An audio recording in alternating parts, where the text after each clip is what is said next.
The story behind Hotel California by the Eagles is as strange and haunting as the song itself, and it ends in heartbreak. Could be heaven or this could be hell. Then she lit up a candle. What began as a forgotten guitar demo turned into one of the most iconic rock anthems of all time, filled with mystery, ambition, and eventual collapse. With brilliant songwriting, studio perfectionism, and deep personal conflict, Hotel California became more than just a hit.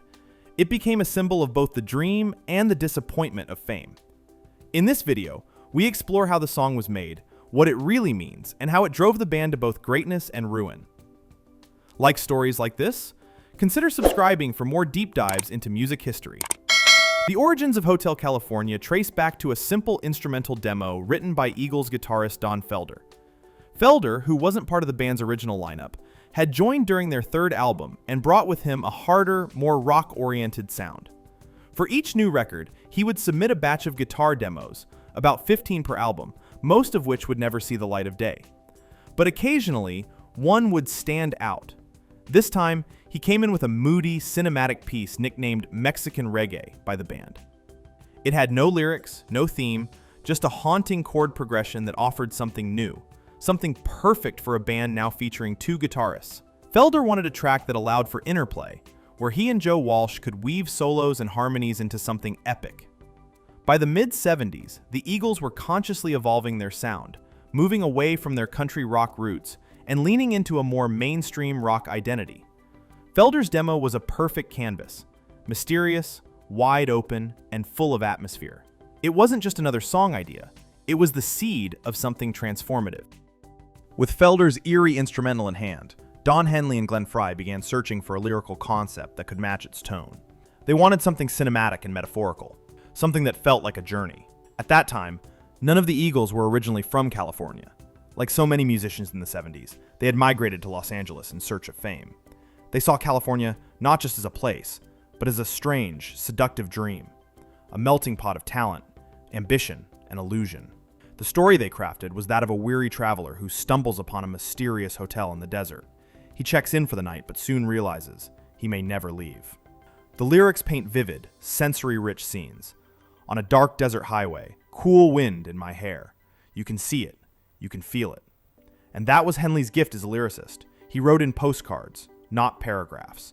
What began as a musical experiment was now becoming a symbolic fable about excess, temptation, and the dark side of the California dream. While fans long speculated whether the song referred to a real hotel, there was no single physical location behind the lyrics. The closest inspiration was the Beverly Hills Hotel, an iconic LA landmark often frequented by rock stars, and the building featured, albeit blurrily, on the album's cover. The cover itself, shot hastily at sunset, captured something unintended but perfect, a blurred, distant, almost ghostly image of luxury. The hotel initially threatened to sue when they discovered they were on the cover, but quickly backed off once they saw the massive publicity boost. To the Eagles, California was less about geography and more about mythology. It symbolized the promise of success, the danger of indulgence, and the strange, otherworldly culture of the music industry at its peak. In their words, it was this big hotel, a surreal, seductive trap filled with dreamers who couldn't escape the machine they had entered. Though the song's structure may feel effortless, its recording was anything but. Months had passed between the writing of the original demo and the start of studio sessions, long enough that Felder had forgotten how to play his own demo. He ended up calling home and asking someone to play the cassette over the phone so he could relearn it. The first take of the song was scrapped because the tempo was off. They re-recorded it, only to discover that Henley's vocal range didn't sit well in the original key of E minor. So they dropped it down to B minor, a far less convenient key for guitar, and recorded everything a third time from scratch. At one point, they relocated from Los Angeles to Miami to avoid the threat of earthquakes. But even there, they faced problems. Black Sabbath was recording in the studio next door, and their thunderous volume kept bleeding into the Eagles' sessions. Despite, or because of, all these challenges, the band became obsessively detail-oriented. Henley and Frey even took 3 days away from the rest of the band to finalize the lyrics, desperate to get every line just right. Perhaps no element of Hotel California is more iconic than its closing guitar solo, a soaring, layered masterpiece that has become one of rock's most recognizable codas. What many listeners don't realize is that it was performed live in the studio by both Don Felder and Joe Walsh, dueling in harmony. Felder had intentionally composed the song to allow for two guitar voices, and the final solo was a direct result of that vision. The two guitarists spent 8 hours jamming together, experimenting with phrasing, tone, and dynamics until the perfect take emerged. Listen closely, and you'll hear the subtle difference in tone between their guitars. Two voices chasing and responding to each other in perfect step. It wasn't just a solo, it was a conversation.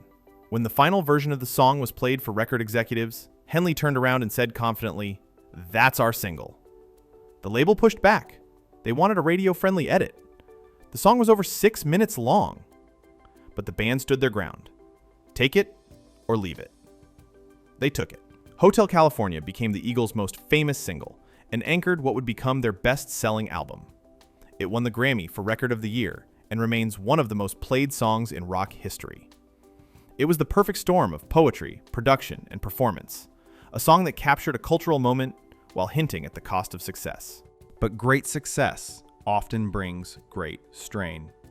Behind the scenes, tensions within the Eagles were already growing, especially among the three who had helped bring Hotel California to life: Don Felder, Don Henley, and Glenn Frey. Creative disagreements, ego clashes, and mounting pressure led to increasingly hostile arguments. After one more album, The Long Run, the band broke up in 1980. They didn't speak for years. Henley, Frey, and Felder each pursued solo careers, but only Henley found consistent commercial success. Felder, more modest in profile, focused on family and session work. The dream of Hotel California had come true, but at a cost. 14 years after their breakup, the Eagles reunited for a one-off MTV special. Freeze is over.